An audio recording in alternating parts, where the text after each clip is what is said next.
Are you recording? Recording. I'm recording too. You know what's funny about that whole Lion King thing? What? Is I remember when it was announced that Disney was doing a live action remake or quote unquote live action remake of The Lion King. Most of the internet hated the idea. Lion King, don't touch it. It's all terrible. It's sacred. Disney shouldn't have. And this is before Disney had, because they made this announcement a while ago. So this is pre Jungle Book. This is pre Beauty and the Beast. And so a lot of the internet, most of the internet hated it. Oh yeah, everybody was so mad about it. Everyone was so mad about it. And now years later, everyone's like, oh my God, I can't wait. It was like me in 2019 posting mad memes. And I'm like, Right? all I want to do is post another meme like you in 2017.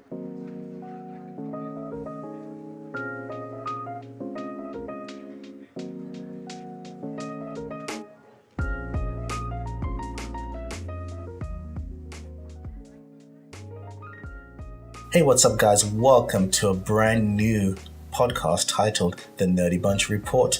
You've heard that name before, but this is a new structure. Now it will be the replacement title for our news podcast because that's what it is, a report of what's just happened and what's coming up this week in the Nerdy Bunch and the Nerd Sphere, so to speak. My name is English Dave, your weekly host, here with my co-host Raven. What's up, Raven? What up, Dave? How are you today? I'm good. A little under the weather, so I'm going to sound extra nasally today and a little extra raspy, but I'm doing all right. We're going to start off with the weekend movie box office from November 30th to December 2nd. At number 1, the Thanksgiving winner once again take the first spot in its second weekend, Ralph Breaks the Internet. It was a slow movie weekend this past week. This is usual. The weekend after Thanksgiving is usually slower. So number 1 came in with $25 million, giving Ralph on its second weekend a total of $119 million. That's very good for this film. Strong Raven, I haven't seen it yet. Have you? I was just about to say, this is maybe one of the first times in my life that I'm looking at a top 10 wanting to see more than half of them and haven't. I'm like, this is crazy. Like, I want to see Ralph Breaks the Internet so bad. I love the first one. The first one is one of my favorite animated movies of all time. I'm glad it's doing really well because the first one didn't do as well as it should have. Didn't get much recognition, but now everyone knows about it, so the sequel is doing well. I hear it's good. At number 2, Dr. Seuss's The Grinch made $17 million on its fourth weekend, so the kids' movies have ruled the weekend this weekend.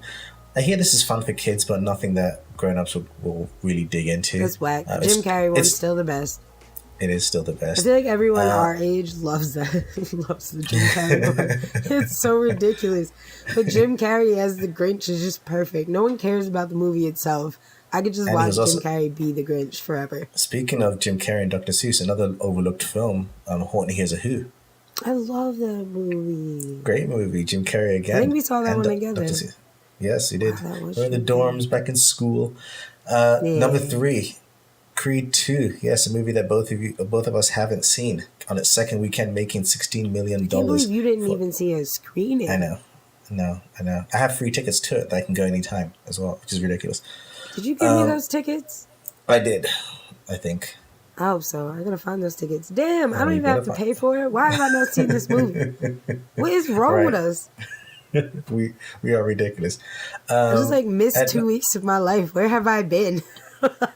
At number 4, on its third weekend, Fantastic Beasts: The Crimes of Grindelwald, which is the second film in the prequel series of the Harry Potter films, made $11 million this weekend for a total of $134 million. I don't think that's very good because its budget is reportedly $200 million. 3 weeks in, you haven't made your budget back? I don't know. For this kind of movie, these are big budget movies. I don't know. It's not looking good. Fans of Harry Potter, and it's not getting good reviews. People aren't loving it. I started to see a little bit of the first movie. It's okay, but I think it's that if you're a fan of Harry Potter, even though you love the world, I don't like the lead actor. Yeah. It's kind of like a very almost jarring transition. It's just, I don't know. At number 5, Bohemian Rhapsody, Rami Malek. I heard that was really good. I haven't seen it. I haven't seen it. I've heard mixed things. I've heard that it's good music, but I've heard that it's afraid to really get into the reality of things. You know? I heard it doesn't go as deep as it should. Yeah. You're right. So especially in this day and age, where we should be able to kind of address these things. Yeah, I heard that people loved it and enjoyed it, but I think people did get caught up in the music because there was a lot of people that, well, people argued that they didn't go deep enough into the whole sexuality thing and some of the It's not like it was a times secret. We all knew about it, so why shy from it? And again, in this day and age where these are the kind of things that, because he became a gay icon, right? Freddie Mercury. And so why not address it properly? Again, we're talking about this from a point of view of having not seen the film, so I don't know how much it's addressed, but I hear that it's not addressed as much as it could have been. True. I haven't seen it, but I do want to. I also don't know if it's the kind of movie I'd see in a theater, though. No, I might wait till it's once it's on streaming or available on demand, I'll probably check it out. Yeah. And to round out the rest of the top 10, at number 6, Instant Family. At number 7, the only new movie of the week, The Possession of Hannah Grace. Never heard of it, probably don't care. At number 8, Robin Hood. Terrible, terrible, terrible, terrible movie. Terrible movie. Paris wanted to see that movie. I'm so glad now. Terrible movie. Like, ass. Like, terrible movie. It's so bad. With good actors in it, though. But it's so bad. Like, Jamie Foxx, what were you doing in this? Like, his accent is weird. Cokie and I saw it, and we just were like, what? They took, like, Ben Mendelsohn from Ready Player One and put him in this film. It's the same character. He even wears the same suits. So apparently, it's set in the past, but they wear suits from the present, and they wear, like, hoodies and beanies. It's all over the place. It's a mess. Raven, it's bad. It's bad. Like, it's so bad. I can't even, like, how do you mess up Robin Hood? It got a 16% on Rotten Tomatoes. It's so bad. It is so bad. People gave it 1 star and said it should get less. Damn. That's what I'm saying. It's so bad. And at number 9, we have Widows, which I haven't seen and not enough people are seeing. I need to watch this movie. I hear it's good. And at number 10, Green Book, which I saw, and we did a spoiler-free review. Carlos and I did a spoiler-free review of this movie. I'll tell you, I enjoyed Green Book. I think more people should watch it. It's great chemistry with the actors. And that's it for the weekend box office. And later on in the podcast, we'll be mentioning what's coming out this week. Spoiler alert, nothing major is coming out this week in theaters. So. Okay, Raven, time for the weekly news. Give the nerdies the news headlines that we're going to be talking about today. Tom Hanks is in talks to play Geppetto in Disney's live-action Pinocchio movie. Adult Swim is developing a Blade Runner anime series. Netflix officially cancels Marvel's Daredevil, and Sylvester Stallone says Creed 2 is his last Rocky movie. We'll see about that. Out of those news items, which one do you want to talk about first? Which one popped out to you the most? Which one are you most opinionated about, positive and or negative? Well, I'll say the first piece of news just because it came up first. And I thought about it first. Tom Hanks playing Geppetto in Disney's live-action Pinocchio movie, I think is just perfect casting. I think Tom Hanks is such an adorable old man now. And I feel like Geppetto is an adorable old man. And the two of them together, I think it's perfect. I think Tom Hanks should play every old man character, every sweet old man character. We saw the first picture of him a couple of weeks ago as, what's his name? Mr. Rogers.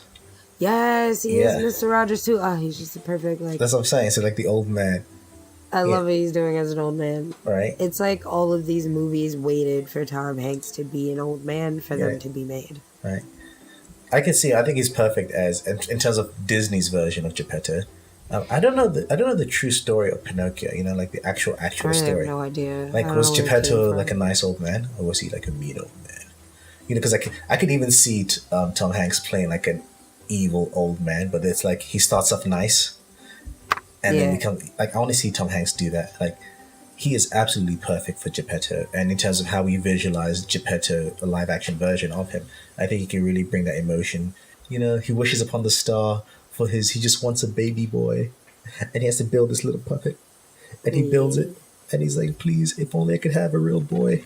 And you're gonna cry. The worst thing that I hate about all these remakes, man, when we were kids, I felt like the way that they made movies were just like, kids are stupid, and just like threw things on the screen and like didn't do any type of out of their way to just yank into your heart and rip on that shit. Yeah. Because I felt like, like movies when we were kids, it was like they would touch on certain subjects, but it wouldn't go deep enough, or they wouldn't let you sit in that moment long enough. There was some type of comic relief. Yeah. There was some type of funny moment, or they would cut, or, it was always, or something was implied but not shown. I feel like now, this day and age, because movies are so realistic and because we ask for so much more from a movie, you know, we want that realistic touch. Because of that, now it's like the remakes of these movies are just gonna kill us. Like, you know, Mufasa dying was hard enough. In 2D. You know, in 2D. It was hard enough. That was traumatizing for a lot of us, you know? It's like, for some kids growing up, Mufasa is the only dad they had, you know? Yeah. So watching him die is really traumatic for us. And, you know, I feel like watching Pinocchio, the movie, in 2D, it's never really Pinocchio is scary. What'd you say? Pinocchio is actually scary. Yeah, not only is it scary, but also, like, I've never really looked at it as a father wanting a child. Geppetto is kind of personal, his personal journey. You know? Yeah, that's deep. And they don't show that in the movie. You don't think about it. It's just it's there as subtext. It's there as subtext. Like, if you know to look for it, it is there. Exactly, if you think about it. But, you know, it's subtext. It's not thrown in your face. Whereas I feel like this movie, they're going to be like, this parent can't have a kid. You know, this kid can't stop lying. We have Tom Hanks. Let's use him as an actor. Exactly. He has a kid, but he does dumb shit and can't stop lying. You know, which is actually really, really realistic, having a pathological liar for a son. A parent who wants a child so much that he makes a wooden doll, wishes for it to come to life. It comes to life, and then that doll goes missing. Yeah, exactly. From Geppetto's point of view, right? Exactly. Like, you know, I don't want to feel that.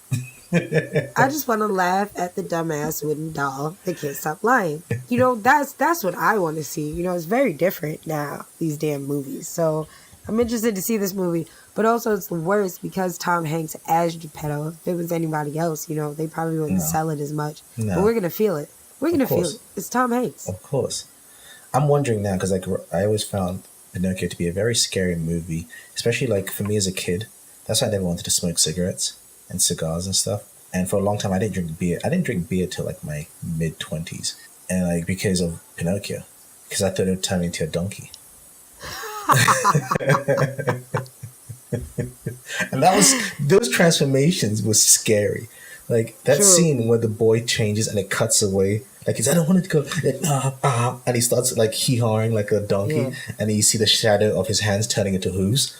Funny enough, I really didn't watch Pinocchio that much. No. Like, now that you're talking about it, like, it almost gave me chills. I realized I was scared of Pinocchio. That shit scared the hell out of me, yo. It's so scary. I ain't watched that shit.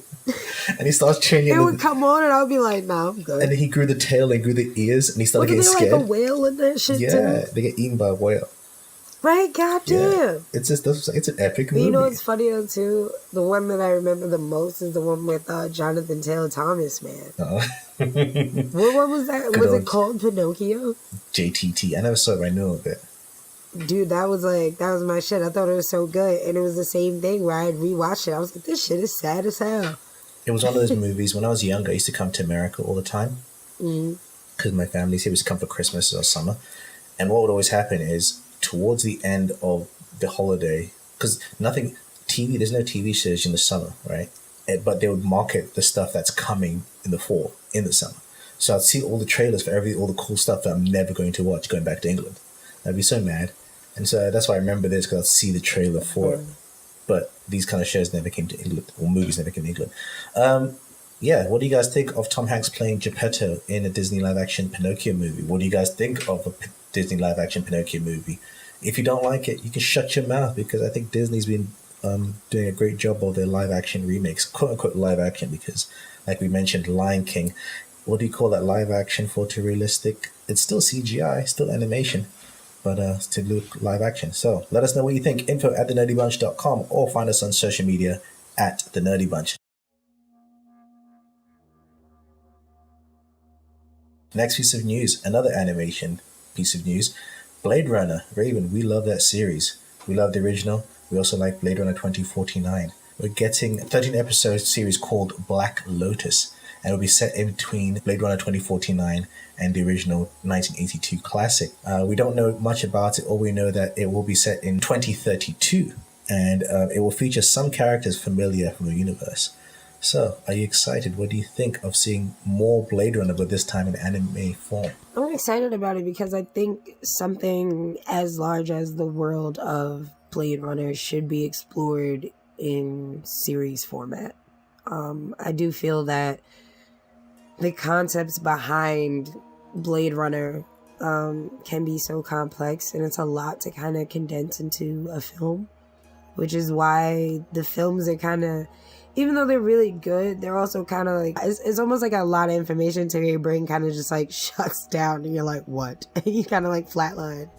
And it's just like either at that moment you're like, all right, I'm into it, or you're just really tired, you know? So I feel like 30-minute episodes, or an hour episode where it exists within the world, but it deals with a small faction of, or one tiny part of the whole that is Blade Runner. I think that'd be dope, because if you think about it, even just the opening, how they, what is it, Terrell Corp, how it breaks down the whole Terrell Corp, created androids, whatever, that whole thing. There's a lot of information to take in. It's in like 30 seconds. And they're like, blah, blah, blah, blah, blah, blah, blah, blah. Here you are. Now you're in this movie. So I feel like, each paragraph almost in that opening could have been its own episode. And I do like that we saw the mini-series that they released a couple of months ago, and those are really dope. And because of that, I think them having an anime series now is a great idea, because I don't think a lot of people really understand Blade Runner. Like one of the shorts was an anime short itself. I think two of them were live action. One of the live action one focused on Dave Bautista's character, and actually made me appreciate his character more in the full film, because in the full film I think is underused. And I think I understand your point where a lot of people are put off by these films because there's a lot of information. I think with sci-fi stories, one of the pros and cons is that you're talking about the effects of a change in the world, but you have to kind of show that change. But certain change isn't instant. It's a gradual product of so many things that's happened over the years that created the world where this exists now, where this has become the norm. And if you don't explain it, you get stuck with the audience feeling like, well, if this, then this. Yes, exactly. Well, why didn't you do this? Why didn't this? Why didn't that? So you kind of have to explain it. You're caught explaining it. Yes. But because of that, it's like, this is a lot of information. Because like little things like Blade Runner has super crazy tech, but they don't use cell phones like that. But then in one of the shorts, it explains that something happened that shut down a lot of the communications, and that's why certain tech isn't used. And so there's a whole bunch of stuff that you need to know about to really understand the whole story. And it reminds you of stuff like Altered Carbon, where you have to understand what's happened. This story is told over hundreds of years. Granted, the directors we've had did an amazing job of making a really good film, but at the same time, the story deserves more. Exactly. The story itself, because it's a big world and it needs to really need it to breathe and really. And it's also gritty too, so I think that it's good. What is it going to be on? Is it Adult Swim? Yeah, Adult Swim and anime too, so it's going to be some good. Exactly, so they can go there, really, and I feel like that's great because they don't have to hold back, for budget reasons, it being live action, because it's a very high budget film. So I'm excited about this. Are you guys anime fans? Raven and I spoke about anime not too recently. Talk about how certain anime is bringing us back into it. We're anime appreciatists. We don't watch everything, but we do. There's a couple of stuff we appreciate. Raven, once again, I'm going to push you to watch Attack on Titan. It's really good. I want to. I'm not opposed. I think I watched like halfway through season 1 when it first came out. Yeah. It takes a while to get into it, but because it's a lot of world building. But I think once you're in it, it's really good. After a sensational third season, everyone was surprised. I don't know why, but most people are surprised that Netflix officially canceled Marvel's Daredevil. Raven, let's talk about this. A lot of people thought that this was Disney doing the cancellation and kind of got mad at Disney. And I understand why people got mad, but they were kind of pushing it at the wrong place, to the point where when I announced earlier on, I didn't even put this on the news, the official title for the Scarlet Witch set Disney series is titled Vision and the Scarlet Witch, meaning Paul Bettany will be in it too. That's awesome. Right? A lot of people were like, what? You give us this and Disney and you cancel Daredevil? Bullshit. I was like, no, Disney didn't do the cancellation. But they're the same people that complain that Black Widow didn't have her own movie. So, shut up, bro. Shut your mouth. So I wanted to let people know it's okay to be upset and angry, but direct your anger in the right place. This was Netflix's decision, not Marvel or Disney's. Marvel, Disney Disney just can't do anything about it. they can't force Netflix. Netflix was paying for it, but Marvel was making it, and Netflix, knowing that Disney is coming up with their own streaming service next year, essentially a competitor, decided we're not going to continue paying for content that markets the brand of our competitor. Because at the end of the day, Marvel is a brand, right? The Marvel brand is powerful. So everything that's put out there is Marvel, only serves to enhance the brand. So if Netflix is creating a really amazing, dope Daredevil show for Marvel brand on Netflix, you're then promoting the Marvel brand that's only showing on the competitor's platform.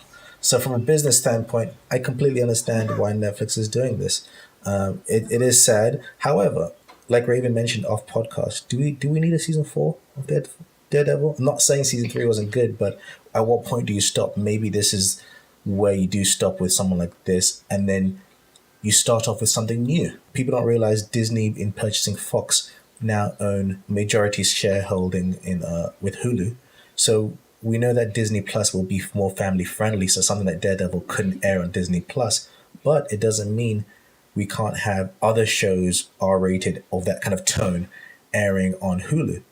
Or maybe instead of renewing Luke Cage and Danny Rand, you do joint series. You give us a Heroes for Hire series or something like that. You mix and match. I don't know. I still think my point is to say I think there's options. I don't think it's the end of things. And I think people need to calm down.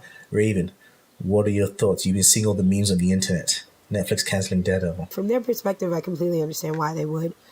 I also think that people need to understand that like Disney is unbothered regardless.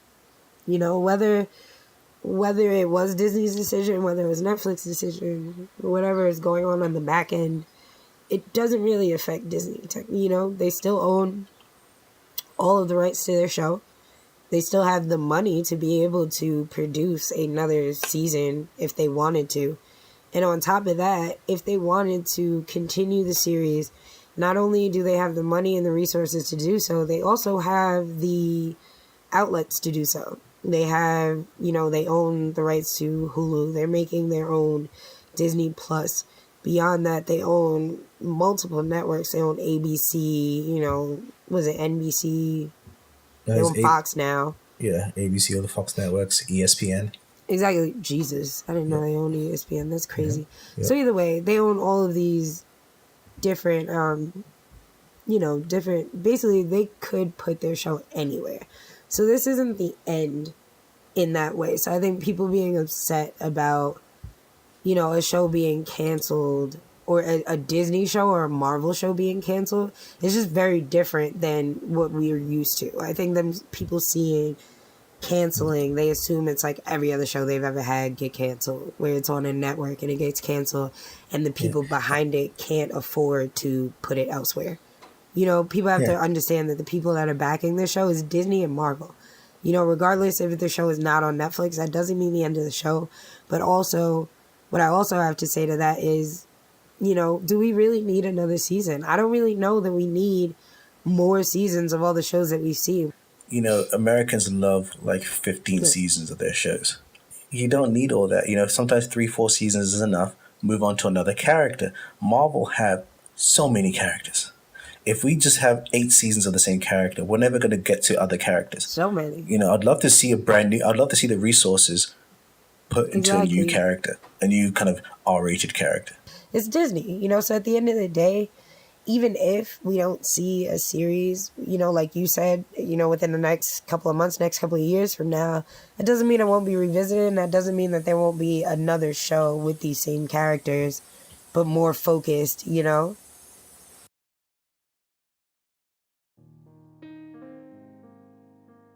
Sylvester Stallone has announced that Creed 2 was his last appearance in a Rocky movie. Mind you, Raven and I have not seen Creed 2 yet, so I'm curious, does he die in the film and then it's like he's definitely not coming back, or his character just stay alive and he's just not coming back in future movies? Yeah, I'm curious. I am curious. I don't think he dies. I don't think he dies because then this announcement wouldn't have been made. I felt the announcement would be obvious. I also feel like there would have been a spoiler in there. Yeah. And it would have been like obvious, like, well, no shit, you're not coming back. You died. Yeah. But then it's also kind of a spoiler for me because I thought he was. You know, I was like, he got cancer in the first movie. In a statement on Instagram, he said, I'm going to read it out. I just want to thank everyone around the whole wide world for taking the Rocky family into their hearts for over 40 years. It's been an ultimate privilege to have been able to create and play this meaningful character. Though it breaks my heart, sadly all things must pass and end. I love you, kind and generous people, and the most wonderful thing of all is that Rocky will never die because he lives in you. So, yeah, you know, he's played Rocky how many times? There were like 5 original movies and then 2 Creed films. 6 original movies, yeah, 6 original movies and 2 Creed films. Yeah. So that's 8 times he's played the character of Rocky. So I think that's probably 7 times more than he ever thought he would. Very true. Play the character. At least that. You know, and you know, this character was a passion for him. Like, we could do a whole podcast, Raven, on, you know, how Stallone came to be Rocky and where he took the character. And I think, one you of know, the most inspirational stories I've heard. It is. As a filmmaker, it was very like, wow. Stallone's story of how he like came to be who he is now, or like came to make the Rocky movie is crazy. You know, I realized the other day when we were researching for our Back to the Future podcast on Rocky 4, check that out on the podcast. It's up right now. Shameless plug. He did that original Rocky when he was 30. 30? Yeah. Wow. That was the he first was 30 Rocky. Years old in that movie. Yeah, he was 30. He looked so young. Yeah. Now, like 40 years later, he just finished his 8th appearance as the character. That's crazy.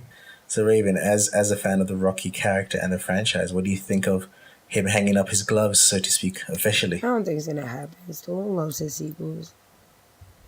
Like, I don't, you know, like, I heard he's trying to make another Rambo. They're filming it right now. But I think it's the final Rambo. But that's Rambo and Rocky, 2 different characters. I know they're different, but I feel like Rambo was the last Rambo, the last one we saw. So, you know what I'm saying? Like, every last movie was the last movie. Even Expendables, there was only supposed to be one. I would say this with Rocky, though. I think this is all part of this is also giving breathing room to Creed to be its own thing.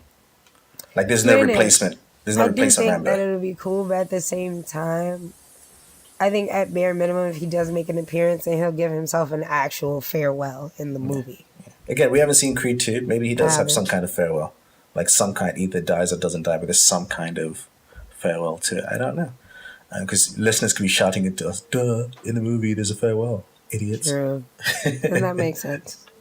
But I do think this makes more sense than Rambo because, again, there's nobody taking the mantle for Rambo. Whereas Creed is taking up that mantle, right? So it's like, let it be its own thing, and passing on the torch to the new generation, and they're going to take up the torch. As the old generation, you should know when to kind of step back. I think that's what's happening with Creed. Whereas with Rambo, he's like, this new generation isn't doing shit with action films. I have to come and do it again and show them how it's done. that's the difference there. Yeah, true. Very true.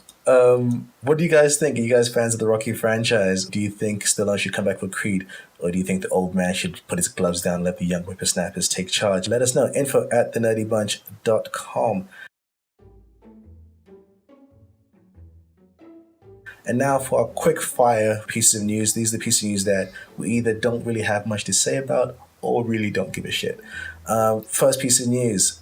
Chris Evans has announced, he announced a couple of weeks ago that he was excited to be done with the character of Captain America, thankful to all his fans for the last 10 years, blah, blah, blah. But in an interview recently, co-director Joe Russo said, and I quote, "I think it was more emotional for him than it was for us, only because he's not done yet. And I won't explain what that means, but the audience will soon understand what I'm talking about." Raven and I put this a quick fire round because that means a lot, and we could say a lot, and this podcast would be 3 hours long. But what the hell are you guys doing to us? So is Chris Evans in it or not? So because of that, we're going to save you all that very long tangent. Yes. Because that could be a whole separate podcast. Let us know what you think. info@thenerdybunch.com. What does this mean? Is Chris Evans in it or not? info@thenerdybunch. Because now I'm thinking he's stuck in some dimension or some shit. Or is he the new Jarvis? Like, he's not in it, but his voice is going to be in it. I don't know. There's so many options. All right, Dave, we got to move along. We can't do this. We're going to be stuck here all day. Other superhero news. In their quest to be the first... Don't give a shit news. Next Well, up. in some things it No, I matters. care. You're right. And Warner Bros. DC are developing their next comic book movie, and this is said to focus on the Blue Beetle, aka Jaime Reyes, which is I think the second or third iteration of the Blue Beetle.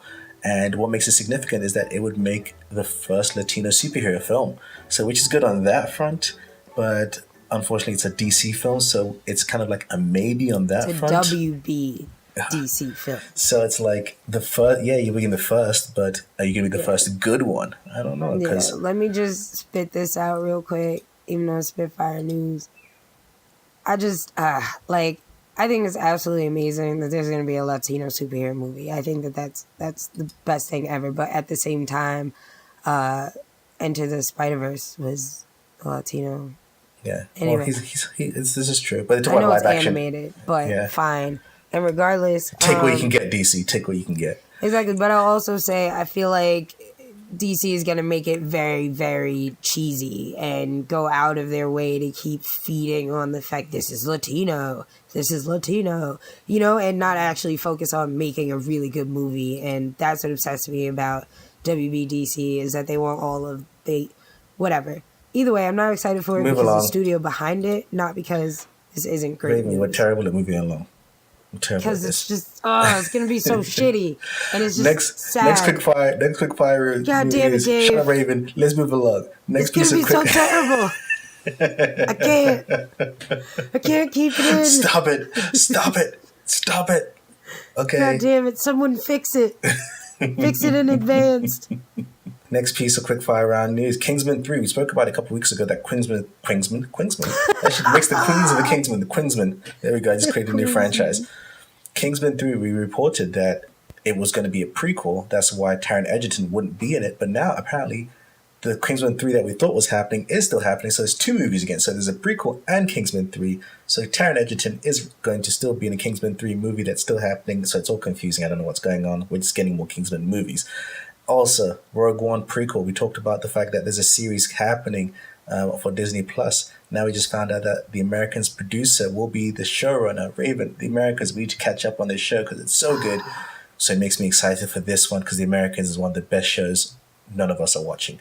Finally, another more Star Wars news. Star Wars series The Mandalorian adds Nick Nolte in an undisclosed role. I think this is great. This adds more precedence to the series. Jon Favreau is directing all 10 episodes, and they're each rumored to cost at least $10 million each. This is Game of Thrones level per episode, Raven. I'm excited about this one, so it's got good star power. Coming up this week, there's no new major releases in theaters. Netflix, they're releasing their Jungle Book movie directed by Andy Serkis. I don't know why. It looks like a cheap follow-up to Disney's film. This is actually coming out. Travis and I are going to be checking it out, so look out for that this week. We'll be doing a spoiler-free review. Video games this week on PS4, Xbox, and PC, Just Cause 4. If you guys want to do crazy mayhem, that's released this week. But if you want even crazier mayhem, Switch owners, you've been waiting for this since the Switch was released. Smash Brothers Ultimate. The Ultimate Smash Brothers. Every character. I've already pre-ordered mine. I have My computer nerd friends ruined that game series for me. I don't even like playing no more. Whatever. I'm making your girl get it. And it's going to be amazing. You get it. I ain't playing. We're going to play Smash Brothers. And Y'all I'm excited. Y'all can have fun. I don't like getting my ass beat. This is no fun. People be having 100 hit combos now. Like, what is the point? Most of us on the Nerdie Bunch have Switches. Chris, Travis, myself, Rodney, Koki, who else? Oh, even Coop has one. We all have Switches, so we're all going to be playing this game. If you guys have Switches, let us know. Send us your friend codes, info@thenerdybunch.com. We'll get some smashing online. I can't wait. I'm excited. Raven, I'm bringing Mario Party over today. Are you excited? Play some Mario Party. Yes, I'm excited too. And that's it for the Nerdie Bunch. We got Crash Bandicoot, and we got Donkey Kong. Nice. Ooh, I'm excited. Yeah, we're going to have a fun day. That's it, guys, for the Nerdie Report this week. Thank you guys for listening. If you got any of the news items stood out to you, if you have any opinions, find us on social media at The Nerdie Bunch. We'd like to hear your thoughts. Or you can email us info@thenerdybunch.com. Follow all of us. This week we have a bunch of stuff coming out. We have some competitions. We're going to be giving away tickets to Bumblebee. So check out our other podcast this week. We'll probably give one away on Back to the Future this week. So listen to that. We'll be talking about Die Hard. Also, look out for our podcast, bunch of trailers. Travis and I will be talking about the most recent trailers. The Otaku's Lounge, the guys will be talking about anime this week, as always. Look out for everything. Oh, Carlos and I, we have a rooftop talk. It was recorded a couple of weeks ago. It was never released. That's going to be released this week, where we talk about twin movies. That's where similar movies are released around the same time, such as Ants and A Bug's Life. We talk about the impact they had on each other and the time they were released. So check out all our podcasts. It's so weird how that happens. I know, right? Maybe I will check out that podcast. You should. We should. We talk about how it's happened over the history of film itself. It's happened more times than you realize. Sometimes for good, sometimes for bad, sometimes it's right in the middle. So listen out for that this week. Every weekday, Monday to Friday, guys, we release a podcast. We are hardworking. That's how we roll. Raven, thank you, as always, for being on this podcast. Thank you, Dave. Thank you, guys, for listening. My name is English Dave, and this has been a Nerdie Report. And as always, guys, keep it nerdy.